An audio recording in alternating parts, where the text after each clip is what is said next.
All right, guys. We have 20 minutes to the close, so we'll quickly discuss the today, our first day of our new community. Uh, so, guys, lot of features that are running. We are still in beta phase. Going to implement some few, take off some few, based upon the feedback from you guys, because it's your community. It's our family here.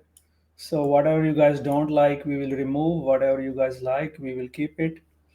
So one thing I'm going to implement is any ticker that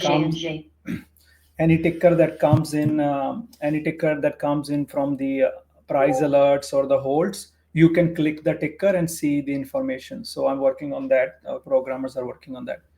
So so few things, guys. Nothing. It was not like a crazy day. I mean, there was not any mega winner for us. You know, some good calls in the on the floor. So main trade today was basically SPY and QQQ. Then we did have Tesla. So let's talk about Tesla. So Tesla in the morning, right? We were talking about. Let's see. So.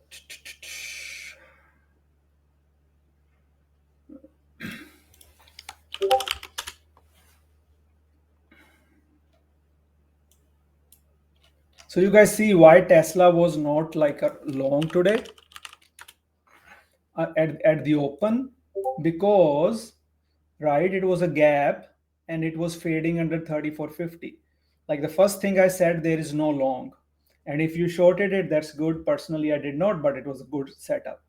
And then once it was here, right, it was here at this support level. It was consolidating on the OS.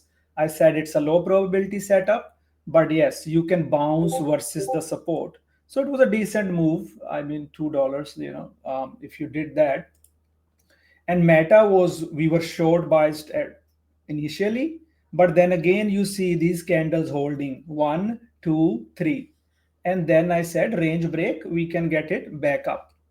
So that those were the trades that I didn't personally take, but I was guiding you guys what was going on there. So before I go to Meta and QQQ, let's look at that AURC. See, this trade is not for everyone, right? These are like very risky trades, right? So we were, since morning we were talking about them. See, AURC not for everyone. It was halting.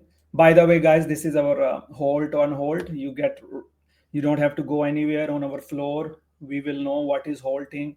If there's a position to take, we can take a position based upon that. So it was not for everyone. I said if it pushes and holds a level, if it pushes and holds a level, then it can run all day, right? But if it fails at 10 a.m., remember, I always talk about 10 a.m. If it fails at 10 a.m., then it will fade. So what happened, right? At 10 a.m. it failed, but it held the trend. It did not come all the way back down, and then it started moving, right? Then it had this first break, move up, pull back to 512 EMA clouds, pushing all day. So these kind of plays, if you are adding here, right, your risk should be wide. It's like a $4 risk. So your position should be also 1/4 or 1/5 of your regular size. Because if you are risking $4, you're looking to make $5 6. That's how you trade these micro floats. You cannot trade them 1,000 shares or whatever your size is and risk like 50 cents. No, that's not the way. So you have to trade it. Once you learn how to play these, they will help you. They are like good winners. They make you green, right? I didn't add there, but I was scalping all day up and down. But as I was not recommending anybody, because it's only for little experience you need. So yes, so AURC, we had a seller at 34. I was looking at 40, but so many sellers, so I was done with it. So that was AURC. BFRG. So again, the low float setup, right? It failed at 10 a.m. I keep saying 10 a.m., 10 a.m., 10 a.m. If it went high after this 10 a.m., it would have pushed higher. But this was again the first support that I mentioned. Then 34.50. Only trade I did whole day was versus this area, like a scalp. So you can see all the commentary, and if you listen to the voice, Jay Wilker did really good, very nice. I think William also traded it. Very nice, guys. So, so that was the BFRG. The setup was, what was the setup? What was the risk? The setup was end of the day reversal from 34.50. Risk was always 450. Initial risk was this, but the main risk was 450. So a decent scalp trade, nothing big. So so now let's talk about the main of the big wins. EYI pre-halted circuit breaker, low volume, Papa Uniform Yankee India. Okay, guys, SPY. So in the morning, SPY again. What I did was I drew my levels, pre-market highs, the support level. Once the initial, this was a pre-market lows. This area was the risk, but I was not interested to take it until RDW Redwire selected for $12.9 million NASA award. That Sorry, guys, I'm going to mute the mute the news board for a bit. So, so I was not interested here because I kept talking about that we want to see the 455s on SPY. Let's see.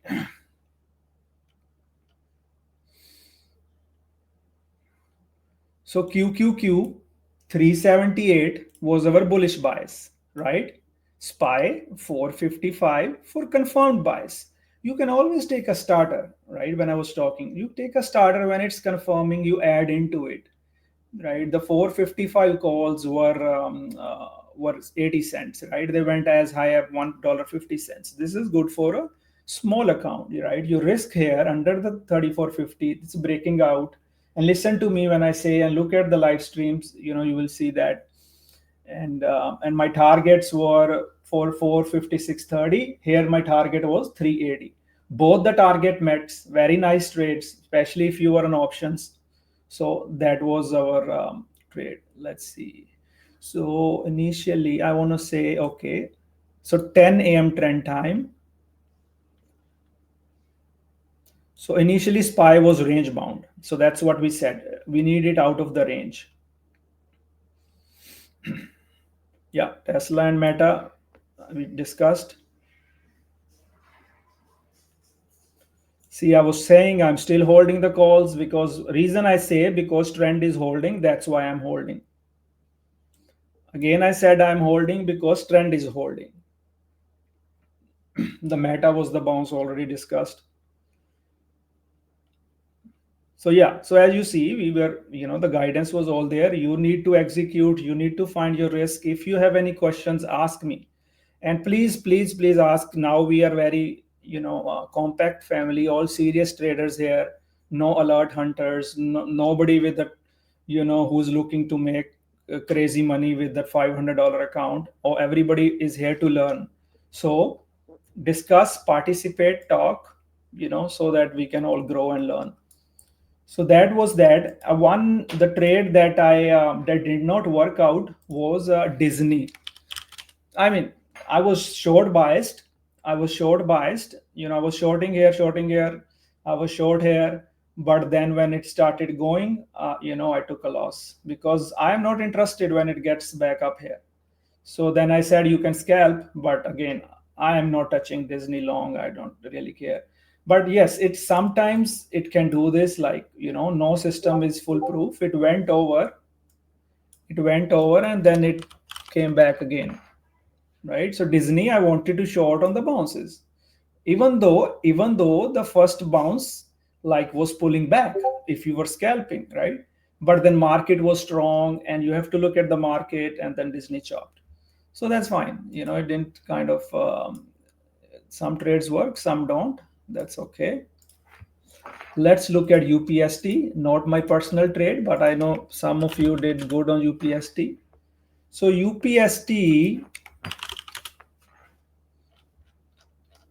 So So UPST was a squeeze mode. I wanted to get in a good pullback, but there was not really a solid pullback. It was here at 512 and maybe a scalp when it was breaking out. I mentioned that.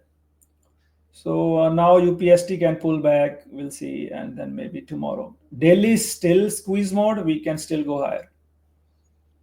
So that was that. Let me see what else we did. Yeah, AVGO was good guidance, good trade by Hamad on the trading floor. I was talking about this breakout, and I think we had a price alert.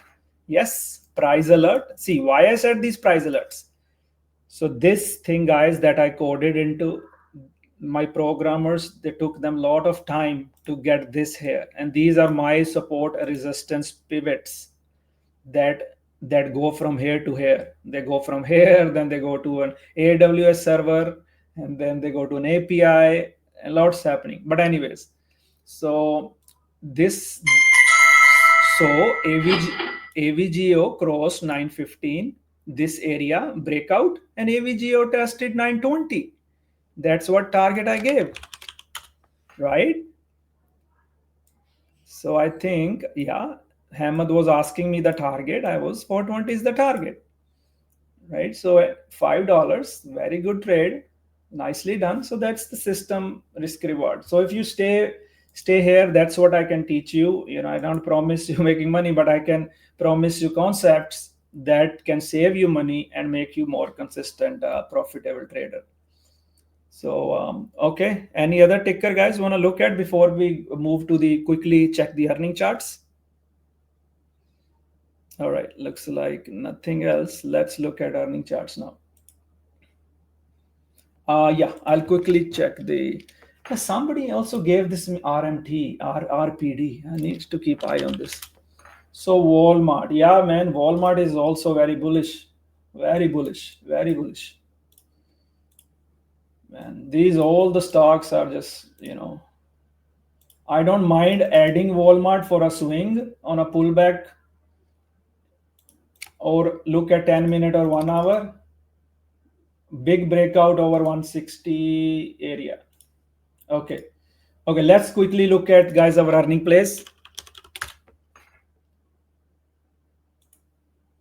Google, guys. Google, I'm very interested after the earning. Remember, I never play lottos. I can share my thoughts. You guys can play lottos as per your risk. It's up to you. But this is what I want. I want Google to show me a good earnings, break out of this 125, 128 third level and push higher, right? So this is what I'm looking at Google. Not interested in the dip. We'll see. If it dips, then we'll trade our 10-minute, what we do usually. But I want it for overall market. Google breaks out, it'll be so good, guys, so good. Same thing for Microsoft. Remember our last swing that we traded live, that is from 340s, right? So we were from 340s. So by the way, all analysis is posted on the floor.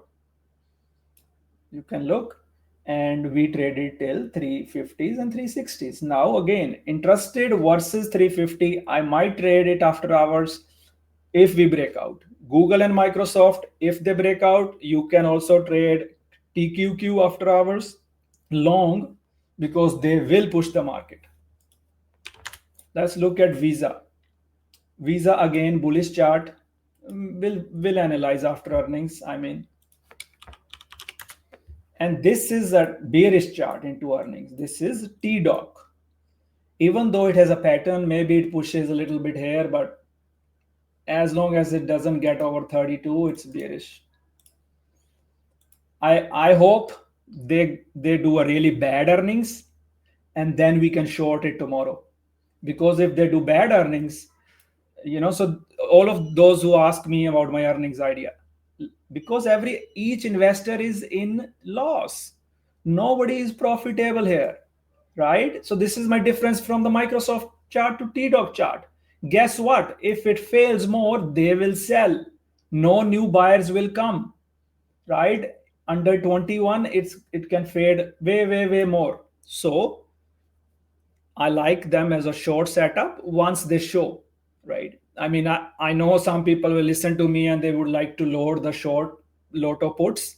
Yeah, that's a gamble because you don't know what it will do. Maybe it will pay, but the a real setup will be short even after hours or whatever happens because it's a bearish chart. So see the difference how I'm playing Microsoft, Google earnings after or the TDOC earnings. So the chart is the key, guys. Chart is the key. Texan, really nice chart. Look at this range. If it breaks out, $200 is the range. Okay. So guys, yeah. So 1 minute left. Make sure you close your whatever trades are open. We'll watch the earnings. I'm going to turn back the bot and the news back up, and then we'll go from there.